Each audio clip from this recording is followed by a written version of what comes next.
बिस्मिल्लाहिर्रहमानिर्रहीम अस्सलामुअलैकुम dear students, आज हम डिस्कस करेंगे first year physics new syllabus 2025 chapter number 2 force and motion. और आज हमारा टॉपिक है physical quantities, graphical representation of a vector, rectangular components of a vector. In topics को हम डिस्कस करेंगे। पहले हम देखते हैं कि फिजिकल क्वांटिटीज क्या होती हैं। All measurable quantities are called physical quantities. ऐसी मिकदारें जिसकी हम पैमाइश कर सके हैं, उन मिकदारों को हम फिजिकल क्वांटिटीज कहलाती है। जैसे मास है, टाइम है, इलेक्ट्रिक करंट है, काफ़ी सारी मिकदारें हैं जिसकी हम पैमाइश कर सकते हैं, वो फिजिकल क्वांटिटीज कहलाती है। फिजिकल क्वांटिटीज को दो टाइप्स के अंदर हमने एक्सप्लेन किया है, एक स्केलर है और दूसरा वेक्टर है। स्केलर क्या है?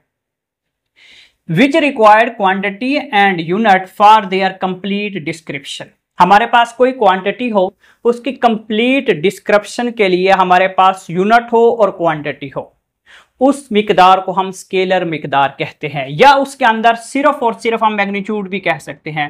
मैग्नीट्यूड के अंदर दो चीजें आती हैं, मैग्नीट्यूड के अंदर दो चीजें आती हैं, यूनिट और क्वांटिटी। अगर किसी भी क्वांटिटी को हम एक्सप्लेन करना चाहते हैं और उसके अंदर दो मिकदारें मौजूद हों और हमें कंसेप्ट क्लियर हो जाए, वो मिकदार हमारी स्केलर मिकदार कहलाती है।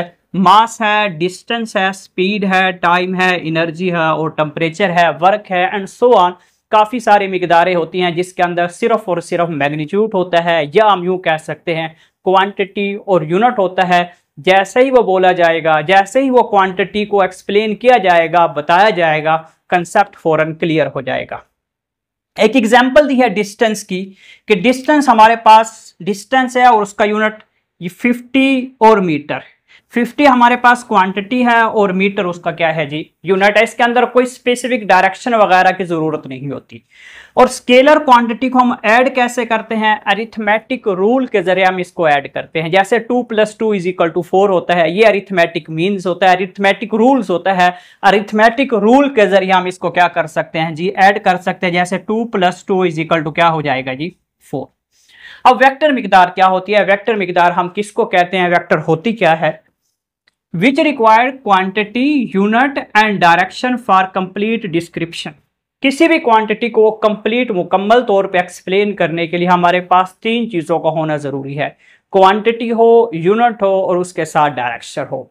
यूँ भी कह सकते हैं मैग्नीट्यूड हो और डायरेक्शन हो, वो मिकदार हमारे पास वेक्टर मिकदार कहलाती है। एग्जाम्पल है डिस्प्लेसमेंट है, वेलोसिटी है, एक्सेलरेशन है और फोर्स है। ये मिकदारें हमारे पास वेक्टर मिकदार कहलाएगी। अब देखें, समझें थोड़ा सा। हम एक एग्जांपल देते हैं। हमारे पास हम कहते हैं कि हमारे पास जो फोर्स है, फोर्स हमारे पास 100 न्यूटन है।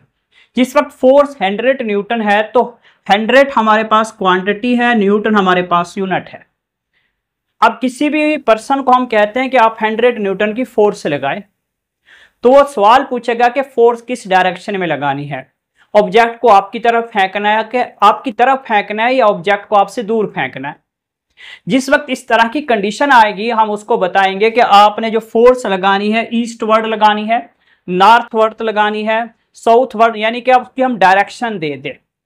जिस वक्त हम उसकी डायरेक्शन दे देंगे तो उसको कंसेप्ट फौरन क्लियर हो जाएगा। ऐसी मिकदार हमारी वेक्टर मिकदार कहलाएगी। Rules of vector addition. Vector को हम किस तरीके से जमा करते हैं? वेक्टर को हम अरिथमेटिक रूल्स के साथ जमा नहीं कर सकते, क्योंकि यहाँ पे डायरेक्शन होगी।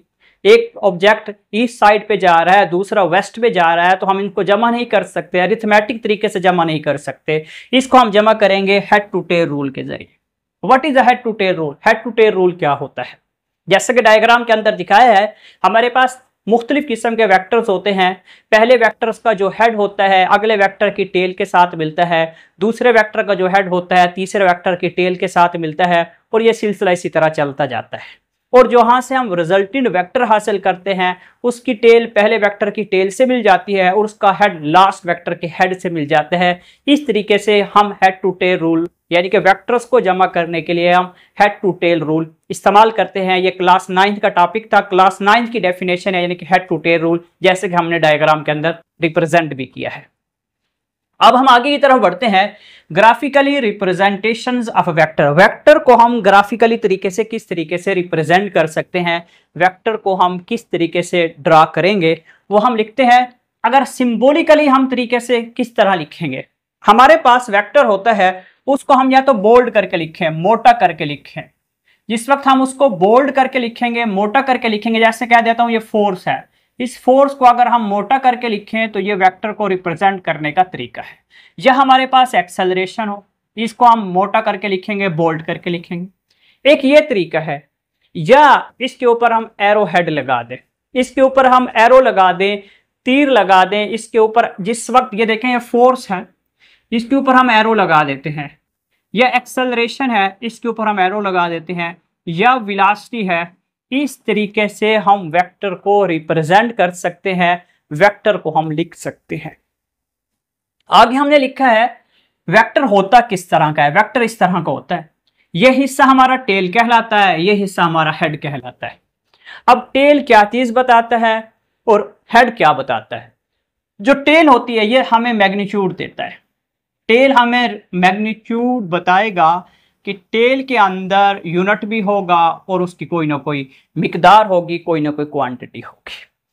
अब हेड हमें क्या चीज बताता है, हेड क्या रिप्रेजेंट करता है, हेड डायरेक्शन को रिप्रेजेंट करता है। ये हमारे पास हेड है, ये हमें डायरेक्शन देगा और ये वाला जो हिस्सा है हमारा, ये हमें मैग्नीट्यूड बताएगा। हमने एक वेक्टर बनाया है, ये मुख्तलिफ डायरेक्शन के अंदर वेक्टर हो सकते हैं। मैं सपोजिशन कह देता हूं, मैं सपोज कर लेता हूं कि ये वेक्टर है जी 5 सेंटीमीटर का है, 5 सेंटीमीटर का है। मुख्तलिफ इसका मैग्नीट्यूड भी होगा, इसकी कोई ना कोई स्पेसिफिक डायरेक्शन भी होगी। या इसको मैं यूं कर लूं तो ज्यादा बेहतर होगा कि इसको मैं कह देता हूं ये 5 न्यूटन की मेरे पास फोर्स है, क्योंकि वो तो सेंटीमीटर डिस्प्लेसमेंट की फॉर्म भी बन सकती है, डिस्टेंस की, और न्यूटन एज अ क्लियर हो जाएगा ये एक वेक्टर फॉर्म है। तो ये 5 as a unit, sorry 5 as a quantity, newton as a unit, और ये एरो बता रहा है कि इस डायरेक्शन में हमने 5 न्यूटन की फोर्स लगाई है। हम किस तरीके से सिंबॉलिकली या तो बोल्ट मोटा करके लिखें या उस वर्ड के ऊपर हम एरो डाल दें, ये इसका तरीकाकार है। या हमारे पास हेड टू टेल होता है, टेल होती है, ये मैग्नीट्यूड बताता है, ये जो वाला हिस्सा है ये हमारा हेड, ये एज अ डायरेक्शन रिप्रेजेंट करवाता है। अब हमारे पास है जी, हमने लिखा है कि चूज अ सूटेबल स्केल। हमने एक स्केल अरेंजमेंट करनी है। हम क्या देते हैं कि हमारे पास 1 सेंटीमीटर है या 100 किलोमीटर था, उसको हमने ग्राफ पे 100 किलोमीटर तो रिप्रेजेंट नहीं कर सकते, उसको हम छोटे स्केल के अंदर डिवाइड कर देते हैं। इसी तरह फोर्स को भी हम इक्वल लिख सकते हैं, सपोजिशन होती है ये। हमारे पास रेक्टेंगुलर कोऑर्डिनेट सिस्टम और कार्टेशियन, ये हमारे पास ये एक्स है, ये हमारे पास एक्स प्राइम है, ये y है और ये y प्राइम है। इसको हम कहते हैं rectangular coordinate system. x axis और y एक्सिस एक दूसरे के साथ म्यूचुअली परपेंडिकुलर होते हैं, या इसको हम कहते हैं कार्टेशियन सिस्टम, इसको हम कह सकते हैं। इसके अंदर जो एंगल होता है, angle theta is an angle which a vector makes from positive x axis anti clockwise direction. अगर हमारे पास ये वेक्टर पड़ा है तो हम यहां से वेक्टर, हमारा जो थीटा होगा ये थीटा होगा, ये थीटा हमारा पॉजिटिव होगा और एंटी क्लॉकवाइज डायरेक्शन में जाएगा।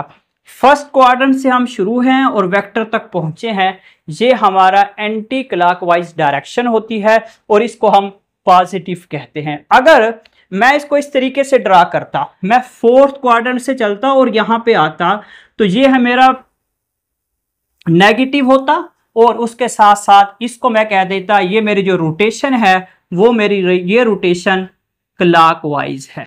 जिस वक्त आप first quadrant to fourth quadrant की तरफ जाएंगे तो आप पॉजिटिव होगा आपका जो हमारे पास एंगल होगा और उसके साथ साथ एंटी क्लॉकवाइज उसकी डायरेक्शन होगी। जिस वक्त fourth quadrant to first quadrant की तरफ जाएंगे वो नेगेटिव होगा और उसकी जो डायरेक्शन होगी वो क्लॉकवाइज होगी। आगे की तरफ हम डिस्कस करते हैं कि rectangular components of a vector, ये लॉन्ग के लिहाज से बहुत ही अहम है, इसको हम देखते हैं। हम डिस्कस करते हैं rectangular components of a vector के वेक्टर के रेक्टेंगुलर कंपोनेंट्स क्या होते हैं। ये टॉपिक लॉन्ग के लिहाज से बहुत ही अहम है, तो इसको देखेंगे तवज्जो से। डियर स्टूडेंट्स, पहले हमने लिखा है रेजोल्यूशन, कि रेजोल्यूशन क्या होता है। ये एक प्रोसेस होता है, process of resolving a vector into its component. हमारे पास एक वेक्टर मौजूद हो, मुख्तलिफ किस्म के वेक्टर्स मौजूद हों, उस वेक्टर को हम रिजॉल्व करें, उस वेक्टर को हम तोड़े, जिस वक्त हम उसको मुख्तलिफ हिस्सों में डिवाइड कर देंगे तो उस प्रोसेस को हम रेजोल्यूशन कहते हैं। रेजोल्यूशन मिसाल के तौर पे हमारे पास एक वेक्टर ये पड़ा है, एक वेक्टर मेरे पास ये है, मेरे पास दो वेक्टर हो गए। अब हमारे पास मुख्तलिफ किस्म के वेक्टर है, एक वेक्टर ये है, इसको हम तोड़ें, हम मालूम करें, ए एक्स की वैल्यू भी फाइंड करें, ए वाई की वैल्यू भी फाइंड करें, एक हम मैग्नीट्यूड भी फाइंड करें। वेक्टर्स को मुख्तलिफ हिस्सों में तोड़ देना ये रेजोल्यूशन कहलाता है। रेजोल्यूशन एडिशन ऑफ वेक्टर का रिवर्स होता है, रेसिप्रोकल होता है, उलट प्रोसेस होता है, क्योंकि एडिशन ऑफ वेक्टर में according to head to tail rule, मिसाल के तौर पे एक वेक्टर मेरे पास ये था और एक वेक्टर मेरे पास ये था, मेरे पास दो वेक्टर्स थे, दोनों वेक्टर्स को मैंने जोड़ा, यानी कि पहले वेक्टर का हेड दूसरे की टेल के साथ मिला, ये मेरे पास रिजल्टेंट आ गया।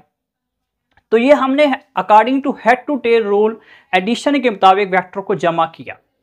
इसको तोड़ना, इसको अलग करें, इसको अलग करें, इसका मैग्नीट्यूड अलग से फाइंड करें, ये मेरे पास कहलाते हैं जी रेजोल्यूशन।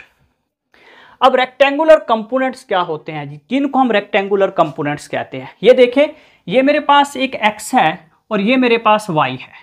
जिस वक्त दो वेक्टर एक्स एक्सिस और वाई एक्सिस आपस में म्यूचुअली परपेंडिकुलर हो रहा हो, 90 के एंगल पे, जैसे ये 90 के एंगल पे हैं दोनों, जिस वक्त ये दोनों 90 के एंगल पे मौजूद होंगे तो ये वेक्टर मेरे रेजोल्यूशन ऑफ, ये वेक्टर हमारे रेक्टेंगुलर कंपोनेंट्स वेक्टर कहलाएंगे। It is usually to resolve a vector into components which are perpendicular to each other, they are called rectangular components। हमारे पास वेक्टर हो, दोनों एक दूसरे के साथ म्यूचुअली परपेंडिकुलर 90 के एंगल पे मौजूद हो, वो वेक्टर हमारे रेक्टेंगुलर कंपोनेंट्स कहलाते हैं। अब इसकी डेरिवेशन क्या है, इसको हम किस तरीके से एक्सप्लेन करेंगे, इसको हम टॉपिक पे किस तरीके से ग्रिप बनाएंगे, उसको समझेंगे। यहाँ पे मैंने लिखा है बुक्स लाइन, बुक की कुछ लाइंस हैं वो लिखना बहुत ज़रूरी है। जैसे आपको स्क्रीन के ऊपर वो लाइनें नज़र आ रही हैं, उस लाइन के अंदर क्या बताया है, इस डायग्राम के मुतालिक एक्सप्लेन किया गया है कि हमारे पास ओ एम किस चीज़ को रिप्रेजेंट करता है, एम पी किस चीज़ को रिप्रेजेंट करता है, ओ से पी किस चीज़ को रिप्रेजेंट करता है।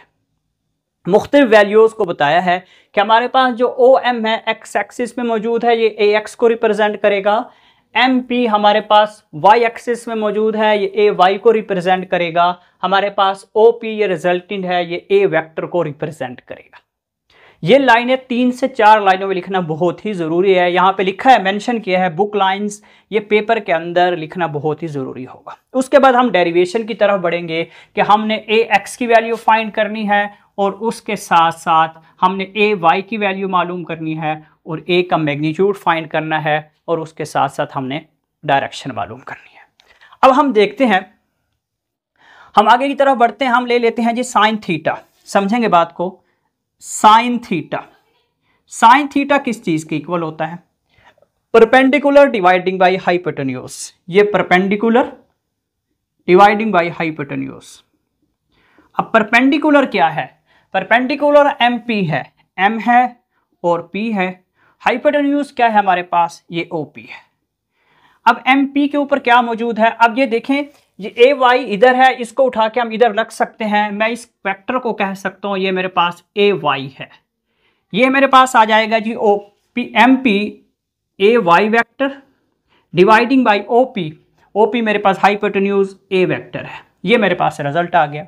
अब हम काम क्या करेंगे, ए इसके साथ जाके मल्टीप्लाई होगा, मेरे पास आ जाएगा जी A sine theta is equal to A Y. तो हम इसको लिख सकते हैं A Y is equal to A sine theta, यानी कि हमने एक कंपोनेंट्स को, जो इसका एक हिस्सा था, एक हिस्सा जो मौजूद था, उसको हमने रिजॉल्व कर लिया। अब आगे की तरफ बढ़ते हैं हम ए एक्स किसके इक्वल है वो हम देखेंगे। हम ले लेते हैं जी cos theta, trigonometric ratio cos theta. Cos theta होता है जी base dividing by hypotenuse. Base मेरे पास है जी ओ एम, हाइपोटेन्यूज मेरे पास है जी O P. Cos theta is equal to A X dividing by A इधर आके मल्टीप्लाई होगा तो मेरे पास आ जाएगा A X is equal to A cos theta. हमने एक्स एक्सिस पे जो वैल्यू पड़ी थी और जो हमारे पास वाई एक्सिस के ऊपर मौजूद थी, इन दोनों को हमने रिजॉल्व कर लिया। अब हम आगे की तरफ बढ़ते हैं कि आगे क्या पूछा गया है, क्या बताया गया है। Determination of a vector from its rectangular components. Rectangular components तो थे, उसके हमने डिटर्म करना है, उसके हमने फाइंड करना है रेक्टेंगुलर कंपोनेंट्स की मुख्तलिफ वैल्यूज को हम मालूम करेंगे। In the right angle triangle O M P by Pythagoras theorem, Pythagorean theorem, मसला फिसागोरस के जरिए हम इसको फाइंड करेंगे।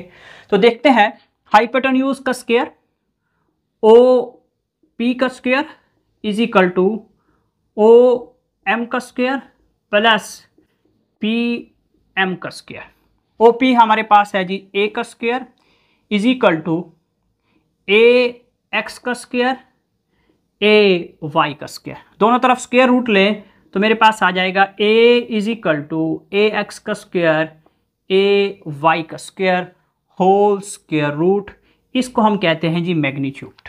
हमारे पास जो ये वेक्टर मौजूद है ये वाला, इसका हमने मैग्नीट्यूड फाइंड कर लिया है। इस तरीके से मसला फिसागोरस के ज़रिए बाय पैथागोरियन थ्योरम के ज़रिए हम मैग्नीट्यूड फाइंड कर सकते हैं। अब डायरेक्शन, ओरिएंटेशन भी लिख सकते हैं, डायरेक्शन भी हम लिख सकते हैं। डायरेक्शन के लिए हम ट्रिग्नोमेट्रिक रेशियो लेंगे जी टेन थीटा।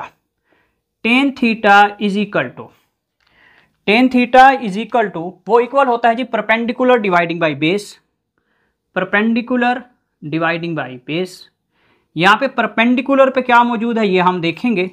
परपेंडिकुलर पे है जी A Y dividing by A X. तो हमारे पास theta is equal to tan inverse A Y dividing by A X. इस तरीके से हम ओरिएंटेशन यानी कि डायरेक्शन फाइंड करेंगे। ये क्वेश्चन लॉन्ग के लिहाज से बहुत ही अहमियत का हामिल है। जिस तरीके से हमने वाइट बोर्ड पे इस टॉपिक को मेंशन किया है उसी तरीके से लिखें। स्केलर और वेक्टर डेफिनेशन के लिहाज से अहम था, जो ग्राफिकली मेथड है एमसीक्यूज के लिहाज से, शार्ट के लिहाज से भी बहुत अहम है। ये वाला जो टॉपिक है रेक्टेंगुलर कंपोनेंट्स ऑफ वेक्टर, ये लॉन्ग के लिहाज से बहुत अहम है। पहले आप रेजोल्यूशन की डेफिनेशन करें, रेक्टेंगुलर कंपोनेंट्स की डेफिनेशन करें। एक्सप्लेनेशन में जो 3 से 4 लाइनें आपको स्क्रीन पे नज़र आ रही हैं उनको आप लिखें, लाजमी लिखें, और उसके साथ साथ फिर आप उस डेरिवेशन करें। ए वाई फाइंड करें, उसके बाद आप ए एक्स फाइंड करें, मैग्नीट्यूड मालूम करें, और डायरेक्शन जो ओरिएंटेशन है उसको फाइंड करें। मैं उम्मीद करता हूँ आप लोगों को लेक्चर अच्छे तरीके से समझ आया होगा। नेक्स्ट लेक्चर के अंदर मिलते हैं इंशाल्लाह। अपना ख्याल रखिएगा। अल्लाह हाफिज़।